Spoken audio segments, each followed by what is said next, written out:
உங்கள் இல்லங்களில் வந்து உங்கள் உள்ளங்களை உயிர்ப்பிப்பது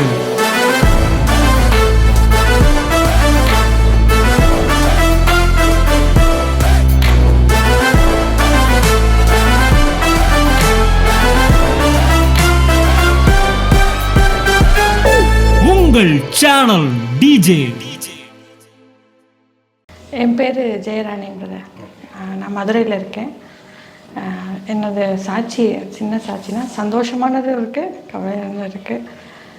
2013 டிசம்பர் 4 எனக்கு மேரேஜ் ஆச்சு.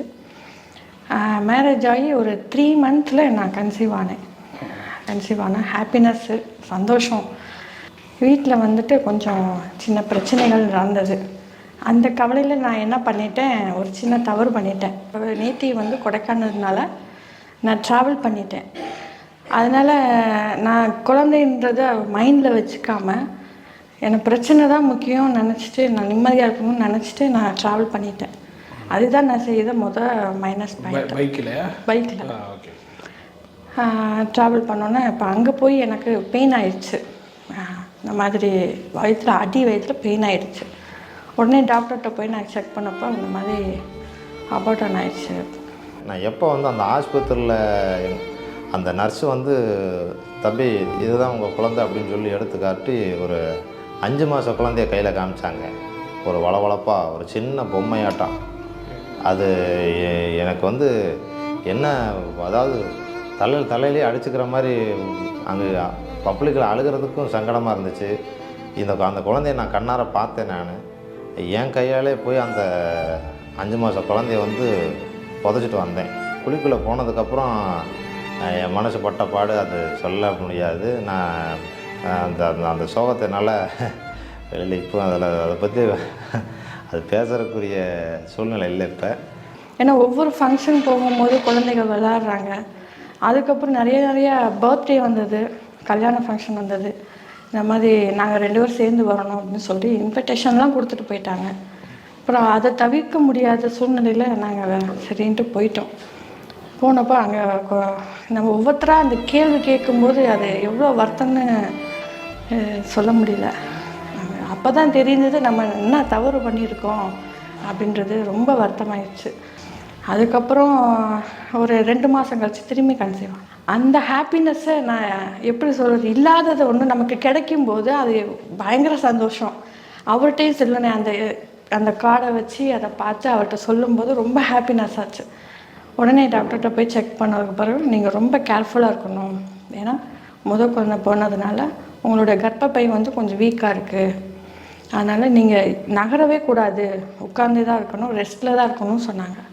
அவங்க அப்படியே கொஞ்சம் பிரச்சனைனால திரும்பியும் அபார்ட் ஆயிடுச்சு. தண்ணி கூட உடஞ்சிருச்சு. அது ரொம்ப அப்செட் ஆயிடுச்சு. வழக்கம் போல் அந்த கால சூழ்நிலையில் அவங்க கன்சீவ் ஆனாங்க. மறுபடியும் போய் செக் பண்ணி பார்க்கும்போது ஏமாற்றம். மறுபடியும் வெக்ஸ் ஆகி அந்த இடத்துலையே அந்த திண்டுலேயே நாங்கள் உட்காந்துருவோம். மறுபடியும் எங்களை அந்த சோகம் வாட்டி வதச்சிக்கிட்டே இருந்துச்சு. இது மாதிரி ஒரு ட்ரிப்பு 2 ட்ரிப்புனா பரவாயில்ல, தொடர்ந்து ஒரு 4-5 ட்ரிப்பு இருக்குன்னு நினைக்கிறேன். ஒரு 4-5 ட்ரிப்பு இதே மாதிரி ஒரு ட்ரிப்பும் போக செக் பண்ண வர அங்கனே உட்காந்துறேன். ஒரு கட்டத்தில் ஒரு 3 ட்ரிப்பு 4 ட்ரிப் ஆனோடனே சரி பார்த்துக்குருவோம், கடவுள் கொடுத்தா நம்ம வச்சுக்கிடுவோம், இல்லையா சரி ஓகே எதுனாலும் ஓகே அப்படின்ற ஒரு மனநிலைக்கு வந்துட்டேன். அப்போ அவங்க என்னை பல இடத்துக்கு கூட்டிகிட்டு போனாங்க. அப்புறம் எக்கோ பார்க் கூப்பிட்டு போனாங்க மதுரையில். அங்கே போய் நாங்கள் உட்காந்து அந்த தரையில் நானும் அவரும் கைப்பிடிச்சு நம்ம செஞ்சது தப்பு, ஆண்டவர்கிட்ட ஒப்பு கொடுப்போம் அப்படின்னு சொல்லி ஒப்பு கொடுத்து ஜெபம் பண்ணோம். முதல் குழந்தைய நான் அஜாக்கிரதையாக விட்டுட்டேன். ஆண்டவரே, இந்த குழந்தைய ஒருவேளை நீங்கள் ஒரு குழந்தைய கொடுத்தீங்க அப்படின்னா அந்த குழந்தைய நாங்கள் பிரயோஜனமாக உமக்கன்று வளர்ப்போம் அப்படின்னு நாங்கள் 2 பேரும் ஒப்பு கொடுத்தோம்.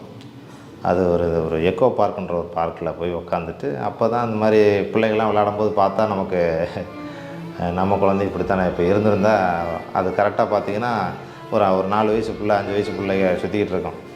இருந்தால் தான் நம்ம பையன் இப்படி தான் இருப்பான் அப்படின்னு சொல்லி நாங்கள் அந்த பிள்ளைகளை பார்த்து கொஞ்சம் மனசை தேத்திக்கிடுவோம். கன்சீவ் ஆனேன், திரும்பி அபார்ட் ஆயிடுச்சு.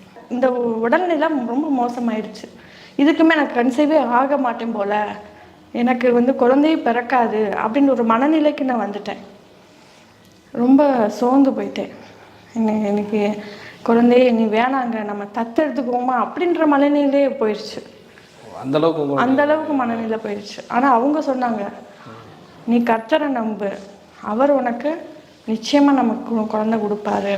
நாட்கள் போச்சு, அப்படியே வருஷங்கள் போக போக கிட்டத்தட்ட ஒரு 2017 இருக்கும். 2017 அண்ணன் ஜஸ்டின் அண்ணன் வந்து ஒரு கேம்ப் ஒன்று அரேஞ்ச் பண்ணுறாங்க, மே மாத கேம்ப்பு. அந்த கேம்ப் மீட்டிங்கில் ஜஸ்டின் அண்ணன் வந்து அனௌன்ஸ்மெண்ட் பண்ணுறாங்க, நம்மளுடைய சபை மக்களுக்கு, நம்ம ஒரு புதிய உடன்படிக்கை சபையில் இணைக்கப்பட்டவர்களுக்கு இந்த வருடத்தில் குழந்தை இல்லாதவர்களுக்கு குழந்தை பாக்கியம் உண்டாயிருக்கும் அப்படின்னு சொல்லி ஒரு அனௌன்ஸ்மெண்ட்டு எங்களுக்கு வருது. அதில் எல்லாருக்காகவும் அண்ணன் வந்து ப்ரேயர் பண்ணி ஒரு ப்ராப்பர்ட்டி சொல்கிறாங்க. அதை அந்த வார சண்டேயில் வந்து அண்ணன் வந்து அனௌன்ஸ்மெண்ட் பண்ணுறாங்க, இந்த மாதிரி பேசணும். அந்த வார்த்தை நாங்கள் அந்த அண்ணனோட இணைக்கப்பட்டிருக்கிறதுனால அந்த வார்த்தை எங்களுடைய வாழ்க்கையிலும் வந்து பழிச்சிச்சு. குழந்தை இல்லாமல் நீங்கள் இந்த வார்த்தையை கேட்டுக்கொண்டு இருப்பீர்கள் என்றால் நான் சொல்லுகிறேன், 10 வருடம் என்ன 16 வருடமானாலும் உங்கள் கர்ப்பத்தை கர்த்தர் திறப்பார். கர்ப்பத்தை கர்த்தர் திறப்பார். உங்களுடைய நிந்தையை தேவன் மாற்றுவார். அவர் உயிருள்ள தேவன். உங்கள் தலையை கர்த்தர் உயர்த்துவார். அவரை நோக்கி பார்த்த முகங்கள் வெட்கப்பட்டு போனதில்லை. பெறச் செய்கிறவராய் அவர், பெறச் செய்யாமல் இருக்க மாட்டார். உங்களை பெறச் செய்கிறவராக்குவார் இயேசுவின் நாமத்தில். ஆமென். அந்த கேம்பில் தான் சொன்னேன். அந்த கேம்ப்பு ப்ரேயர் முடிஞ்சு மறுநாள் எனக்கு ரிசல்ட்டு. நான் வந்து கன்சீவாக இருக்கேன். நிறைய செக்கப்பு போனோம், எதுவுமே வரல. ஒரு செலவு இல்லாமல் ப்ரேயரில் ஒரே சின்ன ப்ரேயர் ஜஸ்டின் என்ன பண்ண அந்த கேம்பில் கன்சீவ் ஆயிடுச்சு. அந்த ஹாப்பினஸ், ஆண்டவர் வந்து வைராக்கியமாக இருக்கார் அப்படின்ற வாக்குத்தத்தம் என் காதில் வருது. இது போகாது, இத்தனை வருஷம் போயிருக்கலாம், ஆனால் இது ஸ்ட்ராங்காக இருக்கும், போகாது அப்படின்னு எனக்கு ஆண்டவர் சொன்னார் ஜஸ்டின் அண்ணா மூலியமாக. பட்டு அதை தொடர்ந்து நாங்கள் இதை பண்ணிகிட்டே தான் இருந்தோம்.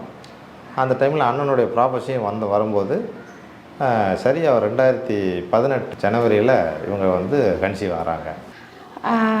அந்த கேம்பில் உறுதியானதுலேருந்து வீட்டுக்கு வந்தோன்னு, அதே மாதிரி வீட்டுக்கு வந்தோன்னே மாதம் ப்ளீடிங் போகுது. அவசரம் ஆயிடுச்சோ அப்படின்னு நான் நினைக்கிறேன். ஆனாலும் கர்த்தர் சொல்லிகிட்டே இருக்காரு, இது அது இல்லை, உன்னோட வயிற்றில் இருக்க பிரச்சனை நீர்க்கட்டின்னு இருந்துச்சு. ஃபஸ்ட்டு அபார்ஷன் ஆனதுனால உங்களுடைய வயிற்றில் நீர்க்கட்டி இருக்குதுன்னு சொல்லிட்டாங்க. பேபிக்கு ஒன்றும் ஆகலை அப்படின்னு டாக்டர் சொல்லிட்டாங்க. அப்போது இருந்த அந்த சந்தோஷம் அப்படியே போகுது. ஒவ்வொரு மாதமும் செக்கப் போயிட்டே இருக்கேன். அண்ணன்ட்ட போகிறேன், ப்ரேயர் பண்ணுறேன். ஜஸ்டின் அண்ணா ஒவ்வொரு மாதமும் எனக்கு சப்போர்ட்டாக இருந்தார். சிஸ்டர் ஒன்றும் கவலைப்படாதீங்க, ஒவ்வொரு மாதமும் சப்போர்ட்டாக இருந்த மணி பிரச்சனையாக இருக்கட்டும், எனக்கு என்னென்ன பிரச்சனை எல்லாத்தையும் தீர்த்து வச்சார். அவர் தான் சப்போர்ட்டாக இருந்தார். அந்தோணியப்பா கூட இருந்தார். இந்த பிரசவ காலங்களில் அதில் அந்தோணியப்பா ரொம்ப முக்கிய பங்கு அவருக்கு இருக்குது. இதுக்கு பின்னாடி இருந்து எல்லாவற்றையும் நடத்தி வந்தது அண்ணன் ஜஸ்டின் அண்ணன். அப்போது அப்புறம் ஜஸ்டின் அண்ணன் எங்களுக்காக வண்டி அனுப்பிச்சு எங்களை பத்திரமா கூட்டிகிட்டு போய் சேர்ந்த உடனே அங்கே டாக்டர் சொல்கிறாங்க, குழந்தை வந்து ஆப்ரேஷன் பண்ணி தான் ஆகணும், குழந்தை வந்து தலை திரும்பிடுச்சு இது அப்படின்னு சொல்லி சொன்னாங்க. ஆப்ரேஷன்ற சொன்னதே பெரிய அதிர்ச்சியாக இருந்துச்சு. அது போக ஒரு சைனை வேறு வாங்கின உடனே ஏதோ ஒரு அசம்பாவிதம் நடந்துருமோ அப்படின்ற ஒரு பதட்டமும் பயமும் எனக்கு அதிகரிச்சிருச்சு. அந்த நேரத்தில் எனக்கு ஆறுதலாக இருந்து என்னை வந்து ஒரு தகப்பன் ஸ்தானத்தில் இருந்து நடத்தி வந்தது அந்தோணியப்பா. எனக்கு டெலிவரி வந்து ஆப்ரேஷன் தான். ஆண்டவர் எனக்கு நல்லபடியாக குழந்தை இருந்தால் போதும், நார்மலோ இருந்தாலும் சரி, குழந்தை நல்லபடியாக வந்தால் போதும். இப்போ கரெக்டாக ஒரு மேக்ஸிமம் உள்ளே போயிட்டு ஒரு 1 ஹவர் இருக்குன்னு நினைக்கிறேன். 1 ஹவர் 1.5 ஹவர் இருக்குன்னு நினைக்கிறேன். சைலண்ட்டாக இருந்துச்சு. அது நைட் நேரம், அமைதியான நேரமாக இருந்துச்சு. ஆனாலும் என் மனசு பதட்டமாக இருந்துச்சு. சூப்பரான பரிபூரணமாக எந்த குறையும் இல்லாமல் எனக்கு பரிபூர்ண அழகான பெண் குழந்தையை கொடுத்துட்டாரு. அந்த வருடத்திலே வந்து 2018 வந்து ஒரு அழகிய குழந்தைய வந்து கர்த்தர் கொடுத்தாரு. அதை வந்து சொல்ல முடியல, அவ்வளோ பெரிய ஹாப்பினஸ். நான் வந்து டெலிவரியில் நான் ஃபஸ்ட்டு பார்க்குறத விட என் வீட்டுக்கார்ட்ட போய் நீங்கள் குழந்தைய காட்டுங்க, அவர் பார்க்கட்டும் அப்படின்னு நான் அனுப்பிச்சிட்டேன். பாப்பா பார்த்தோன்னே எனக்கு என்ன சொல்கிறதுனே தெரியல. நமக்கு கர்த்தர் ஒரு நல்ல குழந்தைய கொடுத்துருக்குறாரு அப்படின்னு சொல்லி சந்தோஷப்படுறதா, இல்லை அதை தூக்கி அள்ளி முத்தம் கொடுக்குறதா, அதை பார்த்தோன்னே எனக்கு கண்ணீர் வந்துருச்சு. அதை நினச்சி ஒரு இறுதிய சந்தோஷத்தினால இப்போ துடிக்க ஆரம்பிச்சிருச்சு. பதஷ்டத்தோடு சேர்ந்து சந்தோஷம். இப்போ அவள் முத அம்மானு என்னைய வந்து சொன்னது தான் அதை விட பெரிய சந்தோஷம். அது என்னைய கூப்பிட ஒரு அம்மானு கூப்பிட ஒரு குழந்தை இல்லையேன்னு வருத்தப்பட்டுட்டு இருந்தேன். அந்த 5 வருஷம் நம்ம குழந்தையே பிறக்காது, எனக்கு அவ்வளோதான் அப்படின்னு நினச்சிக்கிட்டு இருக்க நேரத்தில் இப்படி ஒரு குழந்தை இப்படி தவழ்ந்து விளையாண்டுட்டு இருக்கு அப்படின்னு இருக்கும்போது ரொம்ப ஹாப்பினஸ் ஆயிடுச்சு. அது தவழ்கிறதையும் அதை நான் தூக்கிறதையும் அதை தூக்கி அதை பார்க்கும்போது இருக்கிற சந்தோஷம் அது வேறு. அதை ஃபீல் பண்ணவங்களுக்கு அதனோட இது தெரியும். உண்மையிலே ரொம்ப கொஞ்ச நாளாக ஆக ஆக அது அந்த உளறி பேசுகிற அந்த வார்த்தைகள் எல்லாமே வந்து ரொம்ப சந்தோஷமாக இருந்துச்சு. So I'm so excited. அந்த டைமில் ரொம்ப எக்ஸைட் பண்ணி அதை ரசித்து பார்த்துக்கிட்டு இருந்தேன். சச்சின் அண்ணா வந்து எங்களுக்கு கிடைச்சது மிகப்பெரிய சந்தோஷம். ஆவிக்குரிய தகப்பன் எனக்கு அம்மாவா அப்பாவா எல்லாமே இருந்தது ஜஸ்டின் அண்ணன் தான். அண்ணனும் ஜஸ்டின் அண்ணனும் அண்டோனி அப்பாவும் தான். இவங்களுக்கு வந்து நான் எவ்வளவு செஞ்சாலும் அது ஈடு ஆகாது. அவங்க செஞ்ச நன்மைகளுக்கு, அவங்க எங்களுடைய இருந்த தேற்றுனதுக்கு. இக்கட்டான சூழ்நிலைன்றது வேறு, கஷ்டகாலன்றது வேறு, பயத்தின் நாட்கள் வேறு, இப்படி பல நாட்களில் ஃபேஸ் பண்ணியிருக்கேன். எல்லா காலங்களிலும் இவங்க 2 பேரும் என் கூடவே வந்தாங்க. எவ்வளவு தான் வந்து அண்ணனுக்கு வெளியில் வேலைகள் ப்ரோக்ராம்ஸ் அது இதுன்னு என்னென்னமோ அவங்களுக்கு என்ன அவங்களோட ரிலேஷன்ஸ் என்ன இருந்தாலும் எங்களே ஒரு பக்கம் தனியாக அவங்க பார்த்துக்கிட்டே வந்தாங்க. அதில் பெரிய பங்கு ஜஸ்டின் அண்ணனுக்கும் அண்டோனி அப்பாவுக்கும் உண்டு. இவ்வளோ நேரம் நாங்கள் சொன்ன சாட்சியினுடைய விளைவு 5 வருடங்களுக்கு பிறகு எங்களுக்கு கிடைத்த ஒரு பெரிய பொக்கிஷம். கர்த்தர் கொடுத்த குழந்தை, அழகான குழந்தை, பெண் குழந்தை ஜாசிந்த் இப்போ முன்னாடி இருக்கிறாங்க. கர்த்தர்களுடைய வாழ்க்கையில் மிகப்பெரிய காரியங்களை செய்தார். கர்த்தருக்கு கொடானுடைய ஸ்தோத்திரம். எல்லாவற்றுக்கும் எங்களோடு இருந்து எங்களை வழி நடத்தின எங்களுடைய ஆவிக்குரிய தாப்பனாகிய அண்ணனுக்கும் ஜஸ்டின் அண்ணனுக்கும் அண்டோனி அப்பாவுக்கும் நன்றி சொல்ல நாங்கள் கடமைப்பட்டிருக்கிறோம். அந்த 2017 கேம்புக்கு அப்புறம் எங்களுக்கு கிடைச்ச ஒரு மிகப்பெரிய பொக்கிஷம் இது. அந்த அன்னைக்கு ஜஸ்டின் அண்ணன் சொன்ன அந்த வார்த்தை எங்களுடைய வாழ்க்கையில் கிரியை நடப்பித்திருக்கிறது. கர்த்தர் அதுக்கு எங்களுக்கு கொடுத்த ஒரு பலன் தான் இது அப்படின்னு நான் சொல்லுவேன். உண்மையில் ரொம்ப சந்தோஷமாக இருக்குது. தேங்க்யூ. கர்த்தருக்கே ஸ்தோத்திரம் உண்டாகட்டும்.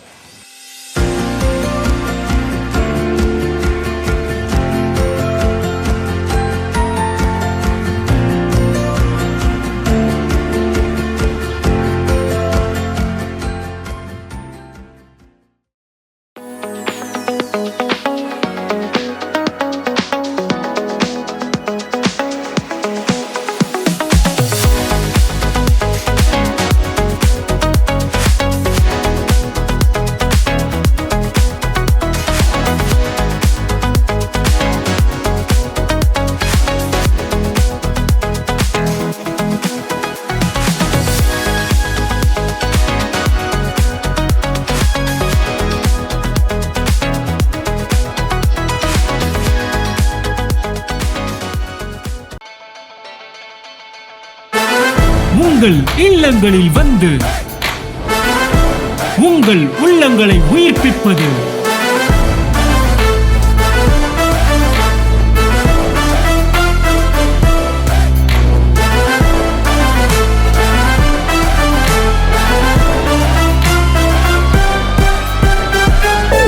உங்கள் சேனல் டிஜே.